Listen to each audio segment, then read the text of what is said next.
Was President Trump Thursday celebrating the first national day of prayer of his presidency with a new executive order that loosens a 63-year-old prohibition of tax-exempt organizations like churches actively vouching for or against a political candidate. The irony of this order is not lost on yours truly, as I was endorsed by at least two churches during my 2004 presidential run, and you can believe that the IRS went after them with the quickness.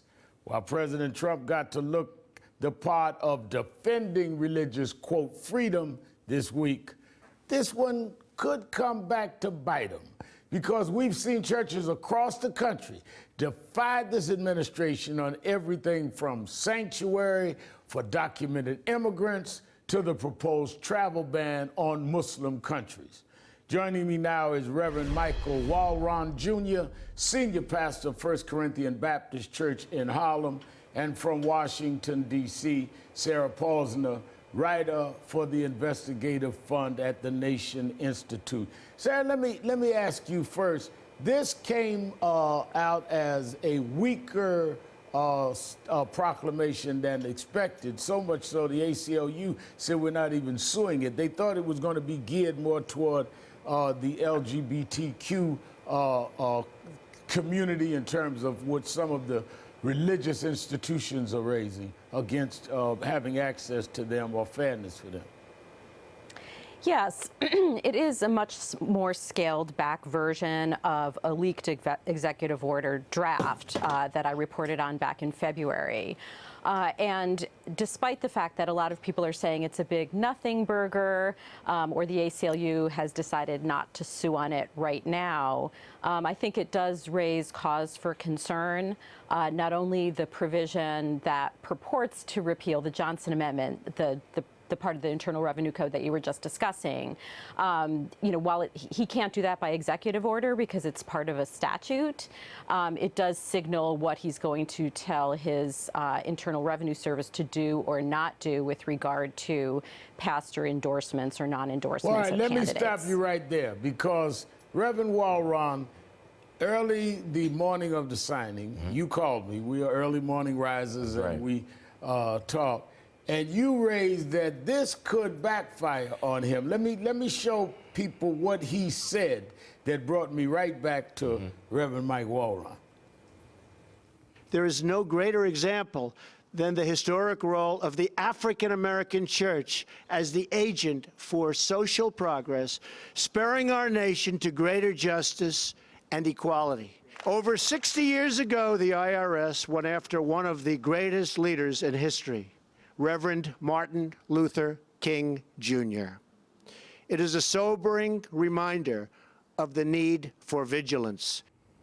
Now, you pastor the fastest growing church probably in this region, and you have been very political, very progressive in a lot of stands. And as I stated, people got in trouble for endorsing or even having people like me and others in their pulpit if we were running for office or even doing with a cause. Yeah. You're saying that even though this may have been weak, it may send a signal to the IRS they can't mess with progressive ministers. Yeah, I mean, what he seeks to do is kind of lessen the attack that the IRS can make on certain churches, or churches in general, or religious organizations, which could backfire. For example, we all know the problem is that people are fearful that churches can become extremely partisan or a pawn in partisan politics, but it also could create a space where churches can, or pastors can even be more direct in their support or endorsement of candidates, and that could mean that you could actually have some pastors who could be very vocal in their opposition from the pulpit in a political way against President Trump.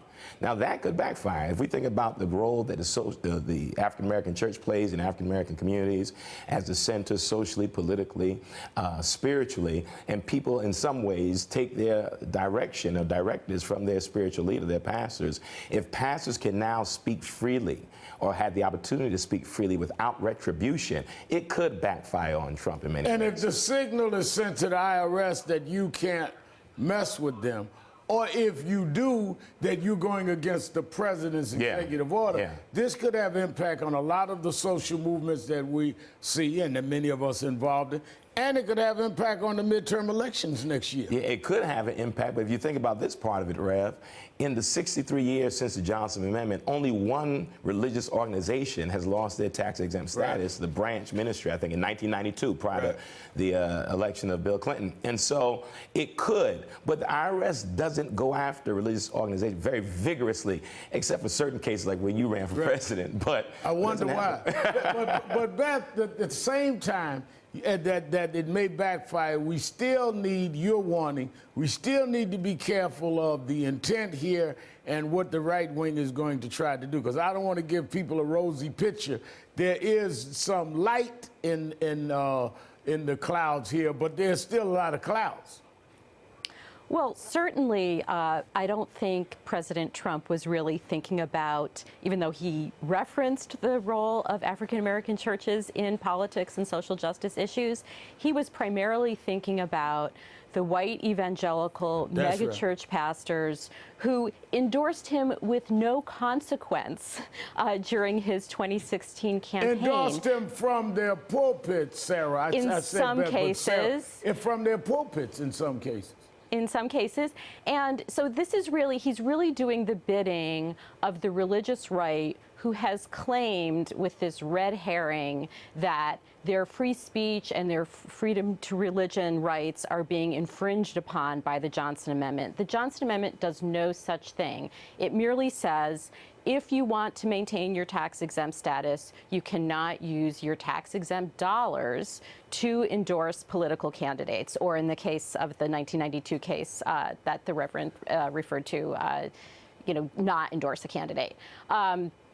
But the IRS has not been enforcing this. Right. They have not been investigating. But now pastors now the who optics even changed for the IRS because, Reverend Walron, I always say the Christian right needs to meet the right Christian. We may see that showdown now because now the threat, some of your colleagues in pastoring, I preach everywhere, but you pastor one of the major churches. They can't even say to you, well, I'm afraid what the IRS may do. That's gone now by at least the optics here. Yeah, if it's really relaxed, this regulatory relief, so to speak, if it's relaxed, yes, it gives some pastors a right to step into it even more.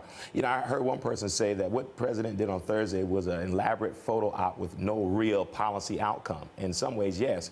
But even just the language itself can free up some spaces. Franklin Graham even referred to the fact that African American churches have had politicians speaking for years, and that's the case. Although very few have actually done direct endorsements for the pulpit, because the thinking even when they ran, like when I ran, because the thinking is, well, they may not go after the white evangelicals, but they surely may come after some African American churches who may breach that Johnson Amendment. And I'm a witness that they have. Well, I'm gonna have to leave it there. I know you have to get to church, and Sarah has to get to work. Thank you both, Senior Pastor of 1 Corinthians, Michael Walron and Sarah Posner. Thank you both for joining me.